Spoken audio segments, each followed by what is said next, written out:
சினிமாவில் பல்வேறு blockbuster hit படங்களில் நடித்தவர்தான் நடிகர் ராஜேஷ்.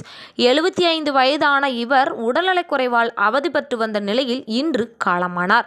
நடிகர் ராஜேஷ் சினிமா மட்டுமில்லாமல் சின்னத்திரை தொடர்களிலும் நடித்துள்ளார். அது மட்டுமின்றி பல்வேறு தொழில்களிலும் சிறந்து விளங்கியிருக்கிறார்.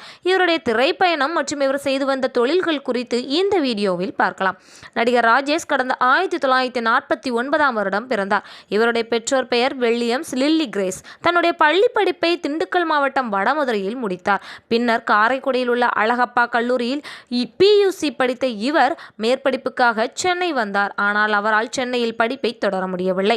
இதனையடுத்து சென்னை புரசைவாக்கத்தில் உள்ள செயின்ட் பால் பள்ளியில் ஆசிரியராக பணியாற்றிய இவர் பின்னர் திருவல்லிக்கேணியில் உள்ள கெல்லட் பள்ளியிலும் பணியாற்றினார். பள்ளியில் ஆசிரியராக பணியாற்றும் பொழுதே ராஜேஷுக்கு சினிமா வாய்ப்புகள் வந்துள்ளது.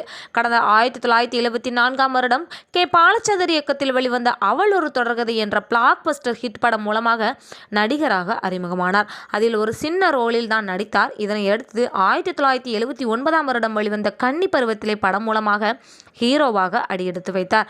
இதனையடுத்து பாலச்சந்தர் இயக்கத்தில் வெளியான அச்சமில்லை அச்சமில்லை படத்திலும் ஹீரோவாக நடித்தார். பிறகு குணச்சித்திர வேடங்களில் நடிக்க தொடங்கிய இவர் அஜித்தின் ரெட், தீனா, சிட்டிசன், சேரன் ஆகிய படங்களில் நடித்தார். கடைசியாக இவர் நடித்த தமிழ் படம் காதர் பாஷா என்கிற முத்துராமலிங்கம்.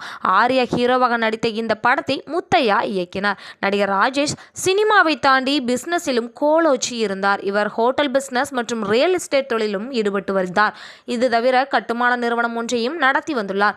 சினிமா படப்பிடிப்புக்காக பங்களா கட்டிய முதல் நடிகர் இவர்தான். சென்னை KK நகரில் அவர் கட்டிய பங்களாவை MGR கடந்த 1985ஆம் வருடம் திறந்து வைத்துள்ளார். ராஜேஷிற்கு திவ்யா என்ற மகளும் தீபக் என்கிற மகனும் உள்ளனர். ராஜேஷின் மனைவி கடந்த 2012ஆம் வருடம் காலமானார். இது போன்ற சினிமா மற்றும் சீரியல் சம்பந்தமான தகவல்களை தெரிஞ்சுக்க சினி டைம்ஸ் சேனலை சப்ஸ்கிரைப் பண்ணுங்க.